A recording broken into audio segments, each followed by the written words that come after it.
Hey, what's up, everybody? It's Uncle Mad.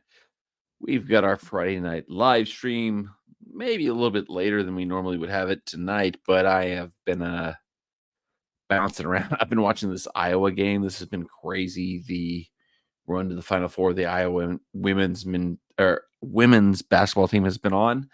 I was also at a party for the Manchester United fans here in Nashville that we had tonight.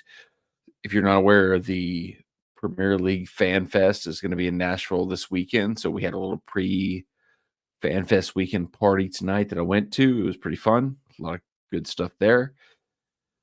Disappointing coming off the result we had against Chelsea on Thursday, but quite the weekend. Thursday, back and forth brawl with Chelsea, lose the match. Friday night pre-show party. Tomorrow, Premier League Fan Fest starts here in Nashville on Saturday. I don't know if I'll be in attendance for tomorrow as part of the Fan Fest because I've got some work stuff to do in the morning, so we'll see. But I'm going to try to go, but I'll definitely be at obviously we got a home match for Nashville SC tomorrow night. I'll be there. And then Sunday, when United plays Liverpool, the biggest match of the weekend, I will definitely be at the Fan Fest for that part of that. So we will definitely have some stuff from the Fan Fest coming up here on the channel. Definitely have some of that to go. From there, I'm going to talk a little bit about Nashville SC as we go, but the main thing we want to talk about here is Wrestlemania. So I'll give you a quick preview of the Nashville SC match because I've got a friend of mine that's going to jump in and help us talk a little bit about Wrestlemania.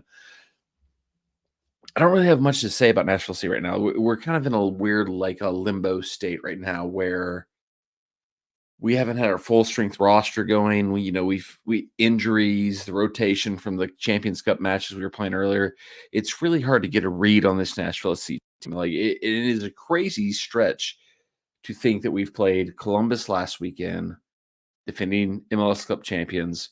We're playing Philadelphia Union tomorrow at Nashville SC at Geodis Park. They're one of the best teams in the East traditionally. They've been Supporter Shields winners. They've been at the top of the East for a long time. And then we've got Miami next weekend. Rough stretch for Nashville SC. So if we get out of any of this without just being completely decimated, we'll feel lucky. So looking at the Philadelphia match, they're still in Champions Cup, I think, unless I'm misunderstanding things, which is entirely possible because I don't always get everything right. But I think, we got a good chance against them, but I don't know. It's like I said, it's such a weird season so far. Like June, July is when you start to really start to think what's going on in MLS. This is like obviously you want your team to win every game, but June, July, that's where it starts to mean things. So tough matchup against Philadelphia, obviously, but hopefully we can get a result. I don't know what's going to happen there. Gary's saying we're going to have some players back. We might have some Walker, I don't think is going to be back, but maybe Naughton, maybe Tyler Boyd. Ugh. It's going to be rough either way. But I mean, that's it. Weirdly, Nashville SC is crazily on the back burner this weekend because, like I said, we've got the Premier League Fan Fest is going to be in Nashville this weekend, like Saturday, Sunday. Rebecca Lowe. The two Robbies, they're all going to be in town. It's going to be a huge party at Riverfront Park in Nashville. I'll definitely be there Sunday. I'm going to try to go down Saturday if I can get out of work stuff tomorrow morning. We'll see how that goes. Stay tuned to the channel. We're going to have some stuff from whichever day I'm able to go. We'll have that on the channel for sure. But that's to be determined. We'll see what's coming there. What we do know is happening this weekend. It's the biggest weekend in the wrestling calendar. WrestleMania weekend, WrestleMania 40, arguably the biggest WrestleMania of all time. I got to bring in some people. I got to bring in some help on this because, I could just ramble forever about wrestling, but I think it's time. We need some extra voices. We need some extra sound in the channel. We need some extra opinions in the channel. So I'm bringing my guy, a guy who has been so kind to bring me on to his channel so many times. It's finally time. He's showing up here. The Bear of Texas, Pipe Bomb Wrestling Radio.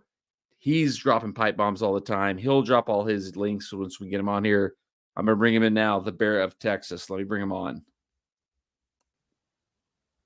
What's going on, man? What is up, my friend? So glad to finally have you on my channel. Thank you for joining me tonight. Well, thanks for inviting me. Shout out to you. I dropped this in last minute, like 10 minutes ago. I was like, hey, I'm going to do a late night stream. I'm going to do a live shot. Can you jump on? My guy, he jumped on. Shout out all your stuff before we get going. Let everybody know where they can find you. Well, Ringside Chaos is my pro wrestling podcast, and it's available anywhere you get your podcasts. Also, check out Into the Net FC for those of you who love football.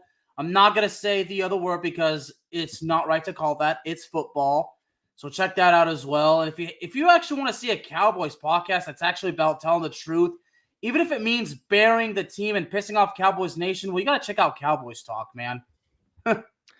Yeah. My guy here, the Bear of Texas, Al, he covers everything football. He's Dallas centric. He's, but he's France. I love hearing you talk about France. When you were doing your Olivier, I'm not gonna be able like you. There you go. I was gonna say I need to hear you say it. The way you pronounce it is perfect. Olivier. I still got my accent. It's like he's handsome enough, but the way you say it, just makes him even more handsome. But he is pretty much the epitome of a hot French guy. Oh yeah, he's like he's cut from stone, like he was just made out of a model. Like, and honestly, the most underrated French footballer in history. Is he not France's all-time leading scorer? He is now. Yeah, he is now. That is a crazy stat when you think of who plays for France and like that. He's just like, I agree with you. I think he's very underrated. I listened to your podcast recently where you talked about him, and I was like, you're spot on. That dude started at the bottom, literally at the bottom, the second tier of French football. Mm-hmm. And you don't end up being the leading scorer for a nation like France without having like something to say about that. Yeah, and I'll be honest, I've still not recovered from the 22 World Cup final. It still hurts. You see, okay, at the same time, it's not so much that France lost. It's because nobody gives them credit for anything. Everybody's just I'm sorry, forgive the language, but everybody's just dick riding Argentina. I'm a big MLS person. Nashville sees my team. We have been bombarded with the Messi of it all. So I think I completely understand where you're coming from, where it's like Messi won the World Cup. We have to just glorify Messi and wash away anything that happened before Messi, even though like France was kind of the dominant team in world soccer for like the previous like 4 to 6 years before this last cycle. But they wanted a penalty shootout. Okay. Yes, exactly. So they didn't dominate. You know me. I'm a Manchester United fan. I'm just a fan of the game. Oh, I know, but I know you're a France fan of the Pogba thing. I heard your podcast about Pogba. Oh yeah, I mean. It's a tragedy. It's a tragedy. It is because of all the hell I've gone for defending the guy for so long. Look, at this point, if he did in fact break the rules, then there is no defending him. But right now, I don't. Like I said, as I said many times on the episode, I don't know what the hell's going on. All we know is what we've been told. Oh, but I mean, even beyond that, it's just it's similar to what we've seen in baseball with like the steroid scandal in baseball. It's like I hate to see like. He didn't have the best track record in Manchester United, but I'm not one of those people who's going to like throw him under the bus for that time. Obviously, we saw what he did with France. He won the World Cup at France. He was so dominant at Juventus. I've got nothing but respect for Paul Pogba. I don't want his legacy to be ruined by whatever's happening now, and I hate that for him. I know you're his guy. That's why I wanted to give you a chance to, kind of defend him a little bit. Yeah. Unfortunately, he messed up. And the whole spell at Man U, the second spell, well, I just wish I wish it wouldn't have happened. As much as I was so happy when he came back, I agree with you now because he wasn't brought back for, footballing reasons. He was brought back for, commercial reasons. Right. And, he would have been better off moving to Real Madrid or like one of those teams that he would have fit in better at that point in time. And we've talked about this. I've mentioned this in the comments of your videos. I'm hopeful that with the new ownership, or not the new ownership, but the new leadership, Ineos, Ratcliffe, they can start to actually strategically plan their transfers as opposed to just saying, this is the shiny new thing. Let's not buy this. But I brought you. It's been fun. The Glazers have got to go as long as the Glazers are there. There is no hope. Yeah, and there is supposedly the plan is there is a locked in plan where they will be out within like I think 3 to 5 years. But as you said, until it's done, we can't trust anything. Can't You trust are so anything. spot on that. Nope. But I love talking football with you. Like you're, spot on all this stuff. But I Thank brought you you. on because Thank it's you. So are you. WrestleMania weekend. It It is. is the biggest weekend in the wrestling calendar. So much is going on. If you guys haven't seen his preview of WrestleMania with Mark Braverman, I Ah, love watching you guys together because you guys are like the perfect like counter to each other. Where Mark is like the old school, like grew up in the Northeast, going to like the Garden, watching. right. I don't know if he's this old, but like he feels like he's like the guy who went and watched Bruno Sammartino beat all the No, guys he's back in not the that day. old. No, he's not that old. I know, but he gives off that kind of vibe, and like you're like the new school, like kind of guys. You guys have a great dynamic. So anytime you guys are together doing wrestling stuff, I love watching it. Your preview of it was great. Like I love Thank you. watching you guys going You. back and forth and like talking about stuff. So I'm an attitude era kid and ruthless aggression. yeah, exactly. Like I think like you and me are kind of like Mark's like a little bit before me, and then I come in, and then you come in. So I think the three of us kind of have like a interesting generational gap. Where like Mark's probably like the oldest of us, then me, then you. So we kind of all cross over well and like can make things go together well. But like you guys preview was great. Loved Thank it. you. Like love hearing Mark's stuff. So like if You you are guys haven't best. checked that out, go to Thank you. his channel, check that out for sure. Some people take exception when I say my show's the best in the world. They're all like, "Yeah, we think Jim Cornette's the best." I'm like, "Okay, fine, but you know what? If you want to find something that's more positive rather than what that guy focuses on, always being so negative, come on." I mean, I Totally. get it. That guy's a wrestling legend, born and raised in the business, but come on, all he does is just negatively criticize and bury. Totally. And that's one thing is like, you got to respect Jim Cornette because like, he's done everything there is to do. But like, as Yeah. you said, it seems like at this point in his life, he's just so negative on everything. Like you got to find something like, I mean, like I'm pretty happy with wrestling right now. Like I kind of like wrestling I across the mean, board. Like, he's just entertaining his cult. yeah, exactly. It's like, yeah, and that's the thing. Like, as you and me both as content creators know, you know, you can play to the masses. You can do some things to like you maybe get more clicks, maybe get more views, but at the same time, it's like, do we want to do that or do we want to like just tell the truth? Like, share our own opinions, like be Right. real. Like, It's just I opinion at the end of the day, but and did you see Adam Copeland's promo this week? yes, You see, I liked it. I didn't know that he needed to make it, but I did like what he had to say. and he's absolutely right. Look, what you see for me, I always say if you're a pro wrestling fan, you're not a WWE fan, you're not an AEW fan, you're not Ring of Honor. You basically you appreciate all of it. You want to watch as much as you can, follow it to the best of your ability. And he's right. See, for me, and I've said many times on my show, I don't want one company better than the other. I want to appreciate all of them. Now, I'm openly critical of WWE because, and if you've listened to my show, you've heard me be critical of it, but I still love it. I've gone as far as to say that to me, WWE isn't really pro wrestling anymore, but I still love it. No, I would completely agree. And I agree with everything Adam Copeland said. It's like, the tribalism, you can only like AEW or you can only like WWE or you can only like the indies. Like it makes no sense to me. It's like what like it's like why would you like if you look at it as a sports perspective, it's like, I love Manchester United, but I can watch Real Madrid and be like, that's a really good football team. That's Right? a good team. I can appreciate that team. I don't want them to beat my team necessarily, but I can certainly appreciate that they're a good team. I don't have to like bury them and be like, that's not great. They're terrible. Like, Vicenzio doesn't know how to pass the ball. Like he clearly knows how to pass the ball. Like, it's like, it makes no sense. It's like, if you don't like this, you don't have to watch, but you don't have to like bury it and be like, this is not my, oh, this is stupid. This doesn't make sense. Like clearly there's people that like everything. So I'm Right. with you. Like everything, there's a place for everything. There's a way for everything to go. And like, I think as long as everybody's doing like, I've seen like a lot of discourse where like people are starting to like compare like AEW to like the dying days of WCW because it's like, oh, AEW's like ratings have been down. It's like, okay, I was around. I'm a little bit older than like maybe some of these people. I'm like, I remember watching the dying days of WCW, and they were so terrible. Like they're doing like Judy Bagwell on a pole matches. Like it's like this is like it's like the people have no idea like what did like Or Vince Russo makes himself champion. Yes, exactly. Oh, David See, Arquette that's is one of the world times I'll agree champion. with Jim Yeah, Cornette. exactly. That's one of the few times I agree with Jim Cornette, burying him. But you know, like I say, you see, for me, and people ask why don't I see WWE as pro wrestling? Like, because it's PG. To me, pro wrestling is not supposed to be PG.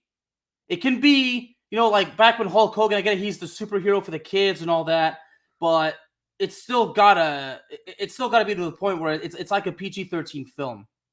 See, to me, pro wrestling and PG, it just does not go well together. It doesn't even go well at all. Oh, totally. Because it's we know it's.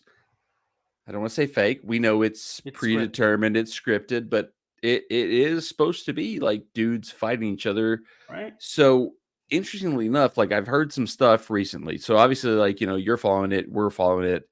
The Rock's been pushing the boundaries lately, right? More than what has been seen on WWE TV in the last like 10 to 15 years.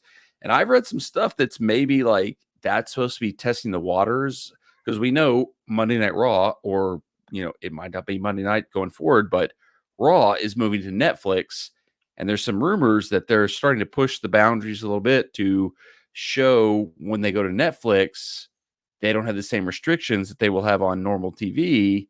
I hope so. Testing the waters of that, seeing what they can get away with. That's an interesting thing to me. What do you think about that? I feel like he's giving us a little bit of the glimpse of the Attitude Era, as well as Ruthless Aggression. Yeah. See, you remember that time in ECW? You remember the infamous crucifixion angle at ECW? Oh, yeah, that was... See, people have asked me since, because, of course, my recent life change, people have asked me, do I feel offended by it? I would say, no, not offended. Now, it's definitely something I would probably not want to do. Okay, now today's general, if that stunt took place today, you can believe Raven will never be signed anywhere. But I get why, but it doesn't make sense, because people were mad about that. But when Undertaker, how Undertaker supposedly put crucified wrestlers and putting them on that thing, I mean, people were mad about that. But I mean, bottom line is, yeah, I get it. It was a bit controversial, but but that's what pro wrestling's supposed to be. It's supposed to put these angles like that make people mad. Sure. Yeah, totally. Absolutely. Yeah, I just want to get your thought on that, but we can jump right into what we actually came to talk about. WrestleMania 40. You and me could probably just like ramble all day about soccer, wrestling, just everything. But like, I think the people that want to watch, want to listen, probably want to like tune into like a little bit of like a streamlined thing. So I'll try to get back on course here. That was a great conversation, though. I love that. I would love that. Definitely. Such a blessing. So WrestleMania 40, like I said, you've given your previews. You and Mark Braverman did a great job breaking down the show. So I know what you think. And I'm going to like maybe throw you some curveballs here, and from your perspective. I might be comment, yeah. might be a little devil advocate. But like I said, I said to your review, I was like, I loved your review. I don't necessarily think all the predictions are the same, but that's what's going to make this WrestleMania so good. That's why I'm like so excited for this WrestleMania. It's like, anything could happen. Anything could happen. Like the matches, every single match, there's not one match on the card where I'm like, I'm 100% sure this is what's going to happen. And that's great. That's what we want as wrestling fans, right? Right. All right. So I think this is, based on the latest information, I'm going to go through in the correct match order of what is the latest available information. As we know from the famous Dave Meltzer line, plans change, so who knows? I'm not sure if the card is specifically in order yet, but yeah, we'll see. I'm pulling from what I've got here, so we'll see. I'll just go from this. So I've got listed night 1, match 1, and I think this is going to be accurate because I know Becky Lynch has adamantly said she wants to be in the opening match, so I think they'll give her a benefit here. Becky Lynch, Rhea Ripley for the Women's World Heavyweight Championship match. My opinion on this has changed in the last month. When Becky was first lined up to get this match, I thought, oh, it makes sense. Becky, she's the biggest star. She's probably the one that's going to knock off Rhea because Rhea's had this long run. Somebody's eventually going to have to knock her off. But now I'm kind of like, Rhea's so huge. She's become they're one of their top stars. She's over. Yeah, yeah. Do you want to like kill that off for Becky, who at a point in time was one of the biggest stars? I don't think so, but I also think there's a storyline reason why you keep the belt on Rhea that has not to do with the women's part of it. And I'll probably get onto that in the preview for a later match, Judgment Day, but yeah. because the Judgment Day is peppered all throughout WrestleMania. So I think there's going to be multiple things involving the Judgment Day that all kind of like tied together eventually. But like, I wouldn't be surprised if Becky wins because obviously she's been like the biggest women's star they've had probably ever to a certain extent. But Rhea is knocking on the door of like catching her right there. So like Rhea beating Becky would definitely elevate Rhea more than Becky beating Rhea would elevate Becky. So my gut says Rhea wins, but I wouldn't be surprised if Becky wins either way. But I'm definitely predicting Rhea. Well, see, to me, I've been invested in Rhea Ripley ever since that segment with Shayna Baszler, and I'll never forget that. Mm-hmm. Mr. Braverman, I believe, said that he believes Rhea Ripley may be leaning towards a face turn. If the fans love you that much, at one point, their management has no choice but to make the move. But that brings up a lot of questions. What does that mean? Because we all know she's the leader of Judgment Day. No disrespect to Finn Balor, but mommy, she runs the Judgment Day. I think Mark might have been on something about that because, like I said, I think there's going to be multiple things that happen with the Judgment Day over the course of WrestleMania that will storyline wise play into what's going to come next for them. And I think Rhea retaining her title, being the top dog, being mommy, you know, if she's the one that comes out of the WrestleMania and she's the only member of Judgment Day that still has a belt, and she's looking around going like, "What are you idiots doing?" Like, you know, pay attention to that. I mean, I don't see Dominic turning face anytime soon. I mean, he will eventually, but now's not the right time. Oh yeah, there's going to be some great day where Dominic comes and saves his dad from something, but he's not even now. If he does, they have to build up the story to where he's got to earn his dad's. He's got to earn his way back. But and they don't want to kill his heel heat right now because he's got like the most nuclear heat you can possibly have right now. It's great.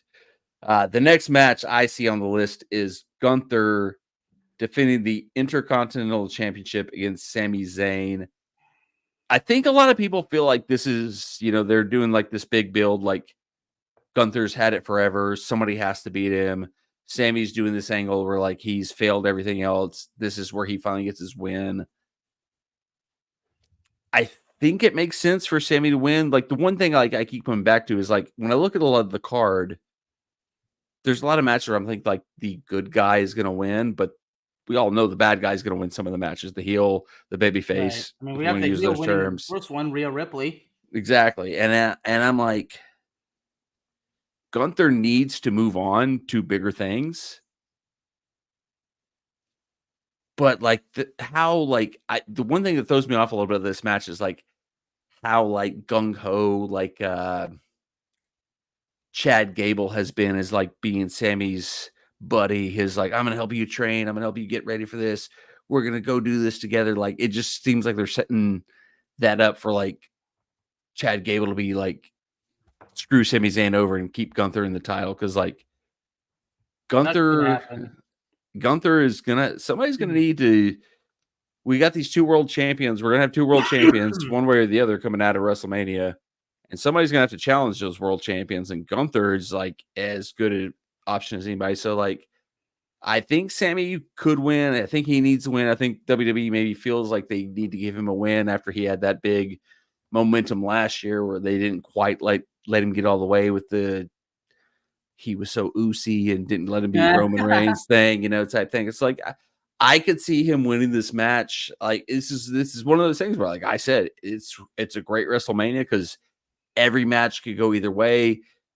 It would make total sense for Sami Zayn to win the match and finally get his big win, finally get his big moment. Because the one thing I've heard, one thing I've read, they are going to be in Montreal within like 2 weeks of WrestleMania. So let him win the belt here, give him his big celebration, or he loses at WrestleMania, rematch in Montreal in like 2 weeks.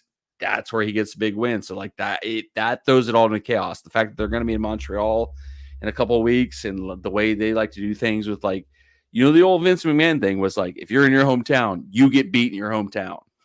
But that's not the way Triple H has been doing things. He's been giving everybody their huge hometown pop. I feel like Triple H is really committed to making up for all the mistakes that Vince did.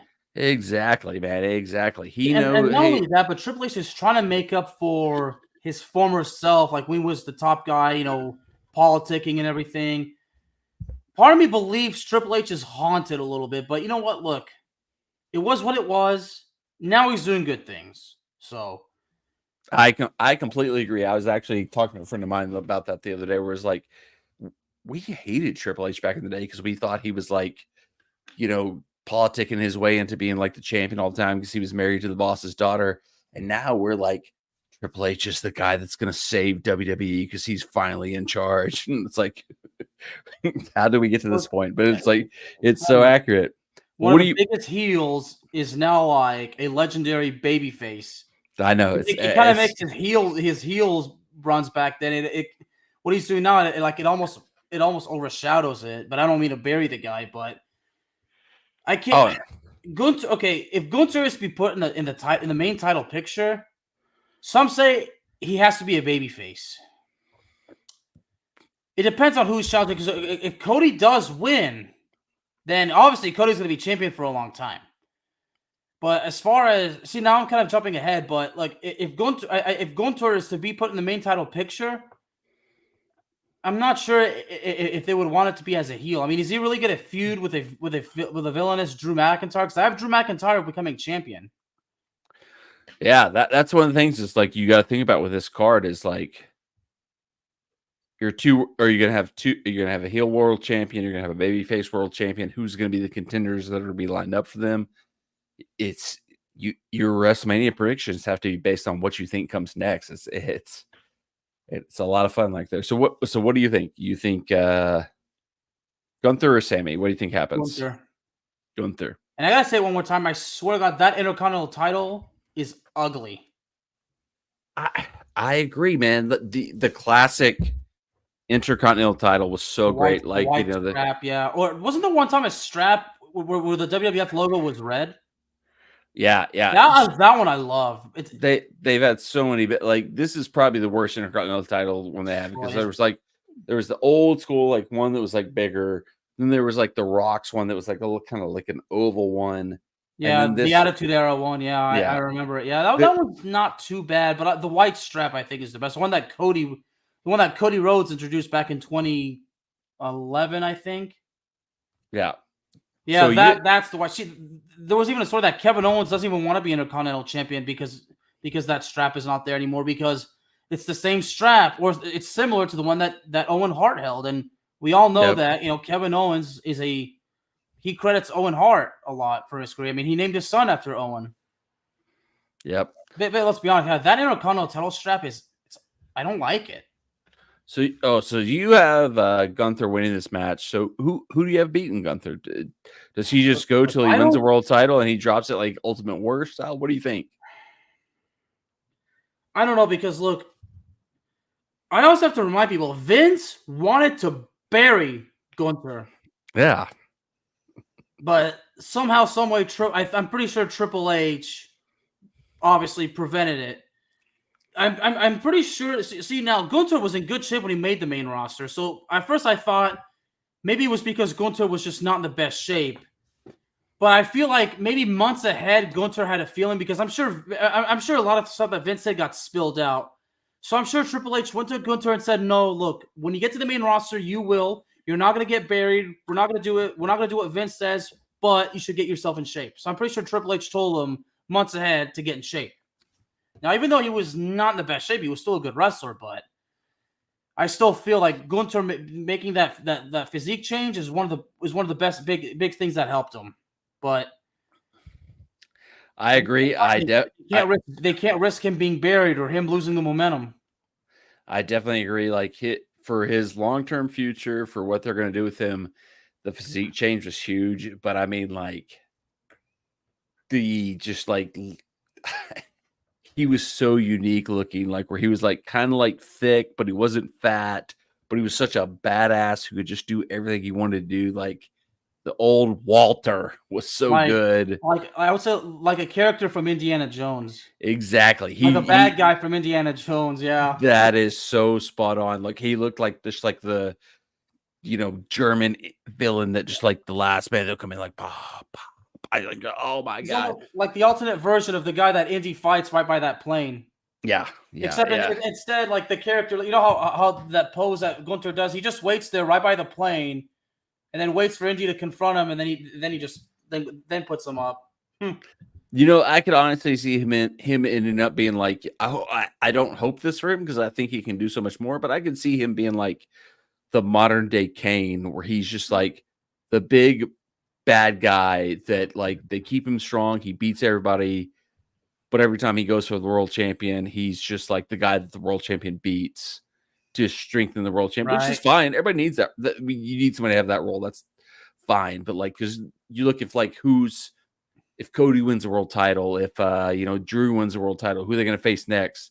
He would be a good opponent for somebody like to beat next, to be like, this is the next guy I beat. This is the next guy I beat, which I like him a lot. I would love to see him like get elevated more and like be a world champion. But like same time, he's a good guy that could elevate other guys too. Kane was just a guy that he didn't really need the belt. He was just better off facing it. Now, again, I'll never forget, I did that episode, obviously, by the time his one-day reign back in 98. But again, I mean, were they really going to have him lose in a first blood match? Nope, because how could you? The hardest thing, but I guess, I don't know what convinced Vince that just to put the belt on Kane for one day, because remember, they every time they took pictures with Kane and Paul Bearer with the belt, so you do all that, but then he just drops the belt immediately. So you did all that, but now he's not champion. Yeah, so everything I've ever heard about that was like that was intentionally to like they knew they needed a big rating for Monday Night Raw because the next night they came back and had the rematch Stone Cold versus Kane the next night. So it was supposed to be like to draw a big rating the next night. But like, I remember that I was like 14, 15 years old being like, it's the first blood match. Kane is in a full bodysuit. He's a mask. How's he going to know when he's bleeding? Right. And that's exactly what played out. He should have dropped the belt. I would say it would have been better if he dropped it at SummerSlam back to Stone Cold. Yeah. Yeah. I mean, he could have, it should have been longer than a day, but it didn't have to be it didn't have to be a long reign. It would have made sense if he lost the belt at SummerSlam. Yep. All right. So back to WrestleMania. The next match I have listed, and this is one I'm interested to see what you'll say about this because I heard what you guys said on your preview. We got the tag team title 6-pack ladder match. Judgment Day, the champions, the undisputed champions, DIY, Awesome Truth, New Day, A-Town Down Under. So many names to read here. Versus New Catch Republic. You guys had some interesting thoughts on this. Like your guy Mark didn't like any of these teams. Like he hates everybody in this match. Mark has never been a fan of the Miz. Yeah, that's anything the Miz. That's something I just cannot. I don't want to argue with Mark. But here's the thing that I think has come out since you guys did your preview. They highlighted on Monday Night Raw this week. The match does not end until both sets of titles have been pulled down. So I think they're going to use this as a chance to split the undisputed titles and go back to having a Raw title and a SmackDown title. Might as well. Yeah, because they've done that with the women's title. They've done that with the World Heavyweight titles. So I think we're going to have coming out of this match with 2 new sets of tag team titles. I don't know who it's going to be. I think one of them is Awesome Truth. That would make a lot of sense because they've been the featured team that's been feuding with the Judgment Day. I mean, they're entertaining. Exactly. And I think the other one, anybody from SmackDown, like I have nobody, but like this is what I was saying earlier with Rhea Ripley retaining her title. The Judgment Day loses the tag titles. She comes back and is like, I got my belt. Why didn't you guys lose? What happened with you guys? How did you lose your belts? That's what starts to lead to the split, leads to a little fissure there. Like she's like, I did my job. You guys didn't do your job. And then Damian Priest is like, I still got my briefcase. That whole thing starts to happen. We start seeing all of that. So, but I think it's going to be like a more of a comic thing where like in the match, like nobody realized they could pull down both belts. And like somebody's going to pull down one belt and be like, wait a minute, the match is still going. we don't know what's happening type things. But I think Awesome Truth is definitely one that they will go with because like they've been so ingrained with Judgment Day, just because Truth has been like, I'm in Judgment Day, which has been funny, but it's Right. been what it is. But I'm looking at the other side, like so they would be probably the Raw side. Who would be the SmackDown side? Maybe the New Day. See, I didn't preview it like this because I didn't know. I didn't think of that concept that you just said. But wouldn't it be nice to see the New Day be champions again? I would love to see New Day champions It again, wouldn't. It wouldn't especially give us because the same like, vibes as 9 years ago. But I guess for especially nostalgic reasons, yeah. I mean, it's been a while since. I mean, feels like the New Day. Like, it's like sometimes you even wonder they're still around. I know, right? Because especially because like Big E's been out, and there's been like talk if he can come back. I would love to see him come back. That would be incredible if he made his comeback in this match. I don't know if that's possible, but like this could also be one of those spots where like they do something crazy, like they swap one of the tag teams out and bring some like surprise tag team we don't know about back in. Like they did with the Hardys back in the day. That Right. was incredible. So who knows? That was this match is gonna be. It's gonna be a ladder match, so it's gonna be crazy. Who knows what's gonna happen? It'll be great, but it's a hard one to predict. Next one I have listed is Jay versus Jimmy Uso. What do you think here? Call Rikishi. I know he's got to come back, right? He's got to be there. It's his boys, and Solo's got to be involved there. This is one where I think like this one probably plays into what are you going to do with the rest of the bloodline stuff. How much is The Rock going to win? How much is the Roman Reigns going to win? Do you want to have, does Jimmy get the win here to make himself better off for everybody else losing if everybody else loses? You know what I mean? Well, the last two times I think we've had brother versus brother at WrestleMania. The heel has won. Owen back at WrestleMania 10. Right. And Matt Hardy 15 years ago. Now here we are. So wouldn't be surprised if Jimmy. I mean, I picked Jay, but I wouldn't be surprised if Jimmy did. Obviously by cheating, or if Solo obviously got involved. I could see Jimmy winning because like this is once again if you're thinking ahead, if Cody's gonna win, if you think Cody's gonna win, if Cody isn't gonna win, then this all is out the window. But if Jimmy beats Jay, Jimmy's right there as a contender to play to face Cody in one of those kind of like mid pay-per-view matches before you get to the big shows in the next one. Because we always have those shows where it's like your champion has like kind of a mid-tier contender in the next shows or whatever. But that would make sense. Like Jimmy beats Jay. Then Jimmy's like, oh, I'm gonna fight for the bloodline. I'm gonna take Cody down. And he just faces him at Backlash or whatever the next pay-per-view is after that. And then Jay gets involved, obviously, in the main event and prevents Jimmy from, Exactly. So this one, I think you guys were pretty clear on this one. I think you guys hit it on the head. It's Bianca, Jade, Naomi. We don't have to talk this one out. It's like I think it's clearly like, unless they're going to do a thing where like Bianca gets Jade turns on Bianca or something like that, like to set up that feud. I think Bianca's the one who turns heel. I think if there's anything like that, Bianca should probably be the one turning heel. I picked Damage Control, but I did ask Mr. Braverman, wouldn't it be funny if Dakota Kai turned on Damage Control? Or turned on, yeah. Because Dakota Kai, she turns on everybody. That would be a pretty good gimmick for her. Just be like, I just constantly turn on everybody.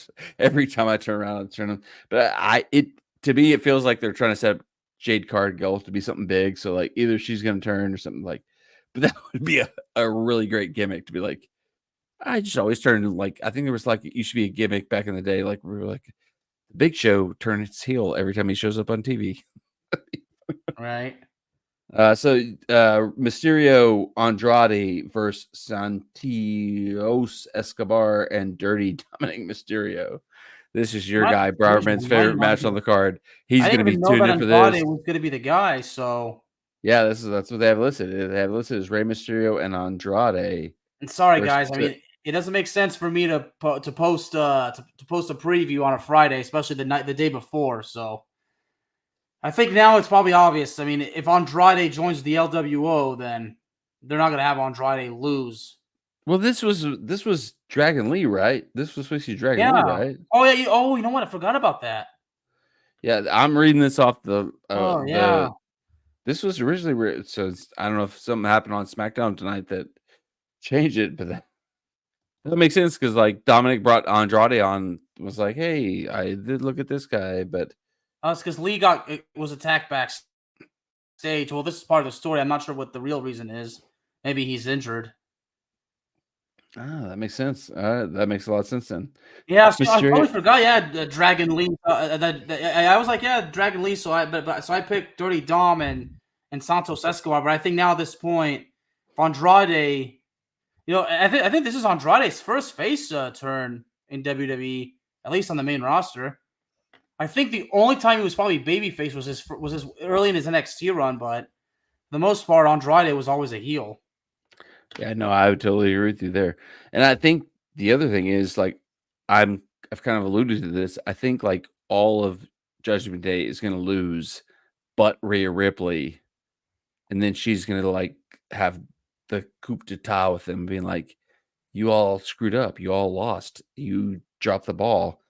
And either she's going to be the babyface coming out of it, or somebody else is going to turn babyface coming out of it. So I think like Dominic's going to lose here, and they're going to be like, "You kept bringing these people in, you screwed it all up." So it makes a lot of sense to me. All right, so night one main event, the tag match, Bloodline, Rock, Roman Reigns, Cody Rhodes versus. Did you do this? This one's simple because Seth freaking Rollins. If Cody is gonna win the title, then they got to put it to the point where the Uber babyface is the most is at the most disadvantaged. So it would make sense for The Rock and Roman to win, because if they win, the match is going to be under Bloodline rules, which means Cody's going to have to go up against Jimmy Uso, Solo, and of course, anybody. And I'm sure, yeah. So, but and I already said it's strongly believed The Rock could actually do something.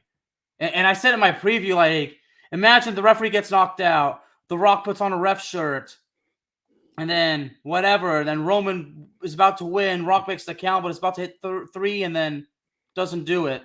Mm-hmm. That's one thing. But at this point, like, people are saying it doesn't make sense if Cody doesn't win. Yeah, no, it makes no sense for anybody other than the Bloodline to win this match. But I also give them like. Well, I'll talk about the main event, but this match, obviously, it wouldn't make sense if Rock and Reigns didn't win. The one thing that kind of like gives me a little bit of pause, but I think like wash it away, is like, I think if we're looking at the card, if we're looking at the matches, we're probably looking at Seth Rollins losing 2 nights in a row. I don't think he takes the pin in the first night. I think Cody will take the pin in this match if that's what they're going to do. But you're still looking at Seth getting losing. Manage him, yeah. Yeah, Seth is on the losing team night 1. I think pretty much everybody expects he's going to be losing to Drew McIntyre. Maybe that won't happen. They got to give Drew McIntyre his title triumph in front of people. Yeah, so that's the one thing that kind of like gives me a little bit of pause. But I agree with you. I think like they've done too much to show you what the Bloodline rules. They actually did the match this last week on Raw. Like, this is what a Bloodline rules match is going to look like. They're going to want you to know The Rock is going to be there night 2 in some form or fashion. So, yeah, the final boss. What a great thing. So, at this point, and I've said on the show, Seth Rollins has been – the dude's been – he's been hurt. You can just tell. I mean, I think at a point he's had some knee issues. He's had some back problems, and I think something with his shoulder. So it would not surprise me if he lost the belt. If he lost the belt and then took some time off to heal from injuries. I mean, I don't know. Some people say because of the momentum, they're not going to have him do that. But like, if Drew McIntyre does win, then he needs to be champion for a year, because with the whole program with CM Punk, if they're going to have CM Punk win the title, then it's got to be off of Drew McIntyre to finish that story. No, I think you're spot on there, and I think they have laid it out perfectly, because like the whole gimmick of Drew McIntyre's character recently has been that he tells the truth. He's the one that will always like say, this is what really happens. This is the real truth of it. And he has said multiple times in the build up to this match to WrestleMania, Seth, you're an idiot for being a part of this tag match, because you're risking your health. You're risking getting yourself hurt worse by doing this tag match when you know you have to fight me as well. So I think the storyline is going to be that Seth is going to be just brutalized in the tag match, and he's going to come into the night one main event, which is him and Drew McIntyre. Oh, it's in the same night. I forgot about. Wait, well, is it the same night? No, it's night two. Okay. The tag match is night one, night two. Okay. I think the opener is going to be Seth Rollins versus Drew McIntyre. I mean, Seth Rollins is going to come in limping, beat to hell, and Drew McIntyre is going to be, I told you, you shouldn't have wasted your time with The Rock. He's been saying that all along. He's been saying, like, you should not waste your time with these other guys. Your focus should be on me. We're the guys who are fighting each other. You're wasting your time in this whole, like, thing. And so Seth's going to be beat up. He's going to be beat to hell. He's going to, like, be limping. He's going to be half whatever. And Drew McIntyre's going to beat him. And he's going to be like, I told you so. Because that's been Drew McIntyre's whole gimmick, is that, like, he's the Thanos. Like, everybody's calling The Rock Thanos. But Drew McIntyre has been the real Thanos, the one who's been like, I'm telling the truth.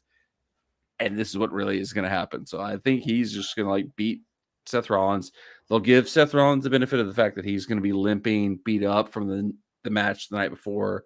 But Drew McIntyre wins. He gets his big moment here. He's like, I finally win the title of WrestleMania.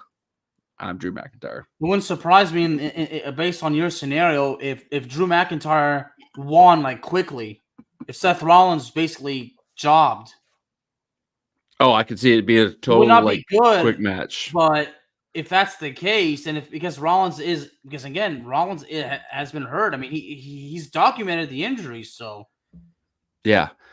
But the other thing I think has to be considered in this scenario is Damian Priest has the Money in the Bank contract. Will he cash in at WrestleMania? Would he cash in at the Raw after WrestleMania? He's got the rules or whatever. They can make the rules up as they go, but, like, he's got a couple months still. But, like, I think a lot of people expect, like, either at WrestleMania or at the Raw after, that's when he's going to cash in. It would make perfect sense to me. This is the story I have in my head. Drew gets his big win finally in front of all of the crowd at WrestleMania, wins the world title. Next night, Monday Night Raw after WrestleMania, he's out there.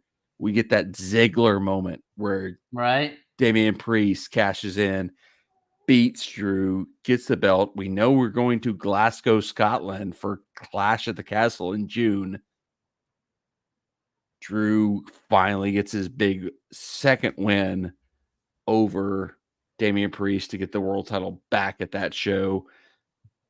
Then we go Drew CM Punk at SummerSlam. There's so many things you could do there. That's the great. If Drew regains the title, I mean, he'll probably just be a babyface for that night. But that's the thing. Is, like, there's so many things that can happen. It's why wrestling's so great right now. So many things can happen. So many things can happen right now.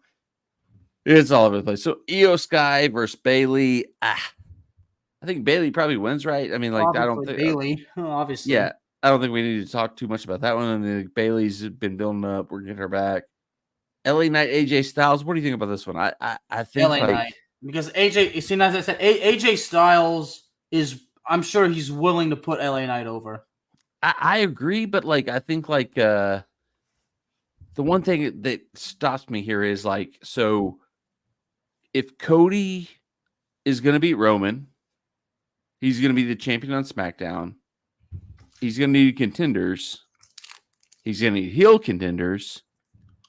Do we have AJ win here? So he's, like, lined up next as a heel contender for Cody. I don't know. That's the only thing that, like, I think there. Triple threat match, United States Championship, Logan Paul, Randy Orton, Kevin Owens. Logan Paul. I agree. They're like, the last time when Owens was U.S. champion, they shit the bed with that big time. Yeah. Like I said, I mentioned. You remember that one time Kevin Owens came out in a gray suit with a blue tie, and, like, whatever it was, it ended immediately. Yep, totally agree. I think this is, like, a spot where it's like Orton doesn't need it. I listen to your thing with Mark Braverman. I completely agree with him. Like, Orton deserves, like, some titles. He deserves some respect here, but, like, it's like this isn't the one. This isn't the one. It's not the U.S. title. Yeah, yeah. I mean, the Let U.S. him. title on Orton, it's never. It's just never quite felt right. The U.S. title on Randy Orton, and this is not a knock on Norton. On Well, Orton, excuse me. he's too big for it. Like, yeah, he's too big for it. He is a former Intercontinental Champion. You know, that's back when he was like 23 years old with Evolution. I'll never forget that. Yeah. And then we got the Pride, which is Bobby Lashley and the Street Profits versus The new Hurt Business. Yeah, yeah. This match, you guys said it all there. This is the get a couple guys in the card match. I don't think we even talked about that one. I'll skip it. To the big one, Roman Reigns, Cody Rhodes, or the championship. What do you think? Well, obviously, I want Cody to win it. I do too. I'm just not sure how this match. Okay, well, obviously, Cody's disadvantaged. It's under bloodline rules.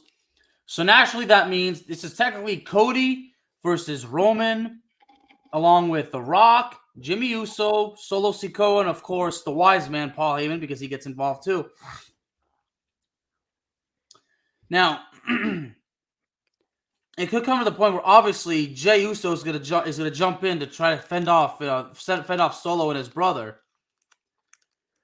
I think the Rock could be the deciding X factor when it comes to based on how the match ends.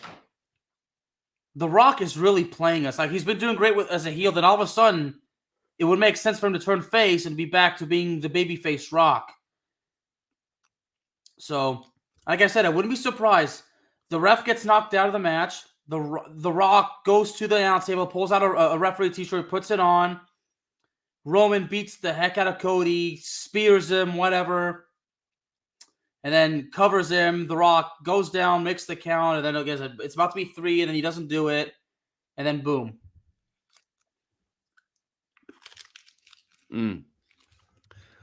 So I think it'd be crazy for Cody not to win this one. Like, if Cody won it cleanly without the Rock's help, and Rock doesn't really whatever. I think the more likely scenario to me is Cody wins, but rather than the Rock just like turning and just like helping him, is that there's like a slip on a banana peel moment. There's like the Rock accidentally screws Roman, which I almost wouldn't want, because I almost want Cody to win like straight up. I just want Cody to win. Like, doesn't that make Cody stronger if he just like beats him straight up? But I do think there's probably going to be something that leads to whatever's coming next. So it's like if Cody wins, there's probably an element of like the Rock accidentally like hits Roman, and Roman's like, because they definitely want to do Roman versus Rock. I don't think there's any scenario where they do not want to do that match. It's not for the title, though. Yeah, and they moved the title to Cody so they can like have that down the road.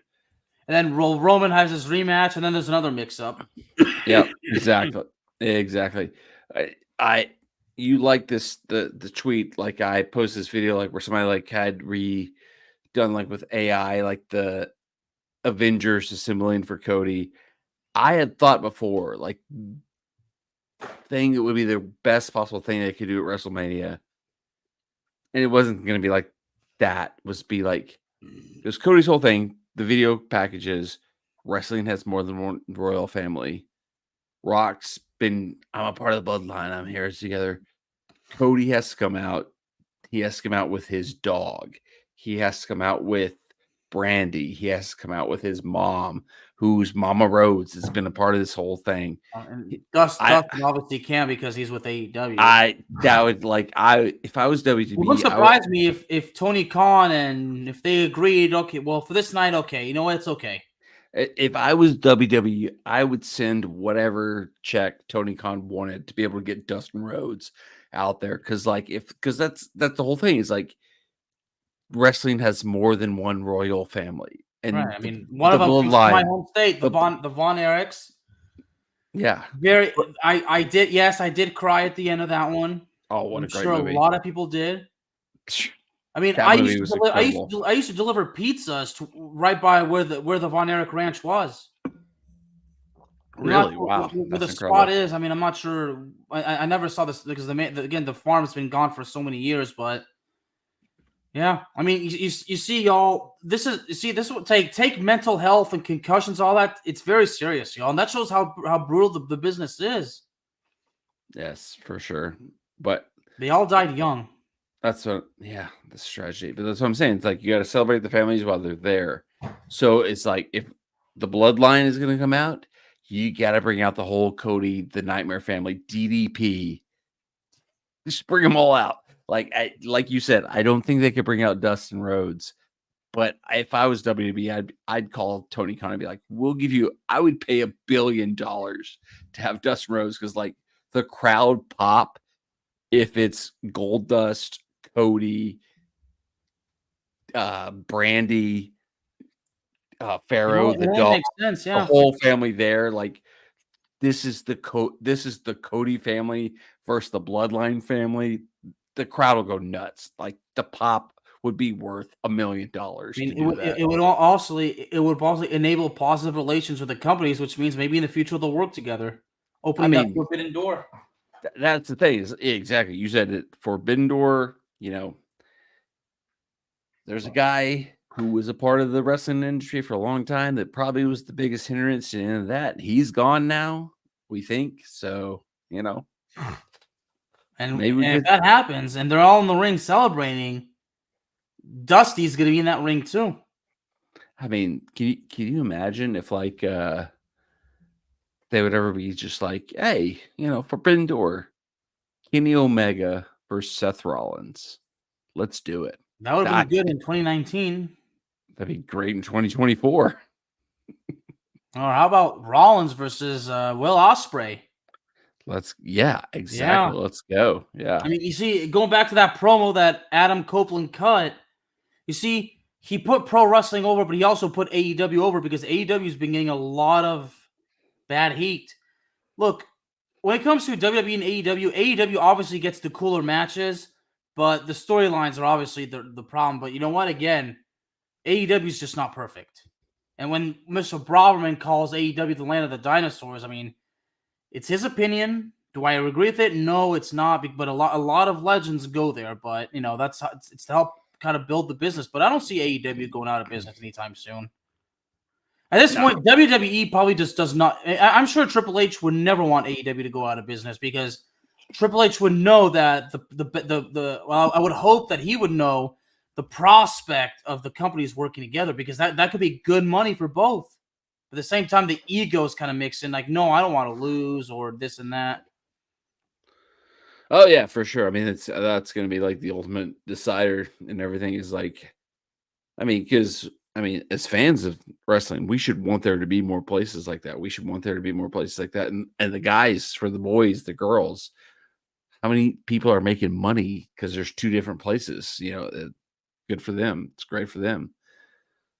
Yeah, I will always support multiple companies being able to exist. I've never been a part of the tribalism. Like back in the day, like I don't know how you're younger than me, but like I was there when like the Monday Night Wars were going on. I was like, for a while, I was like, let's let these both companies go.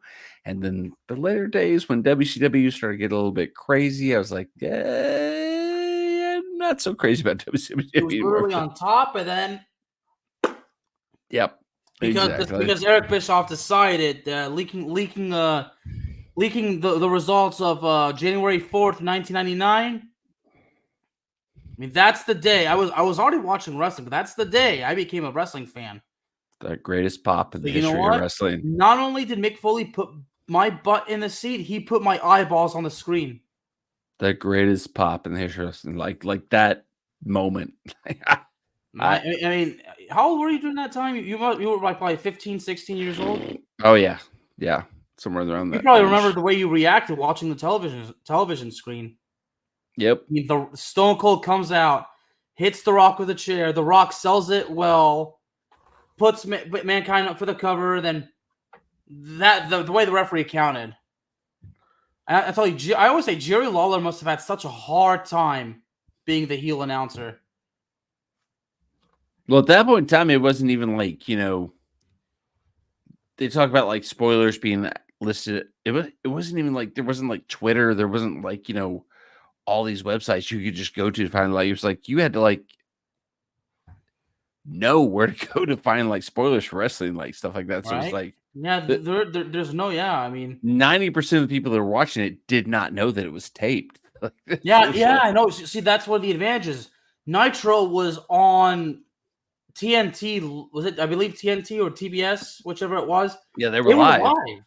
Raw's War was aired on tape delay.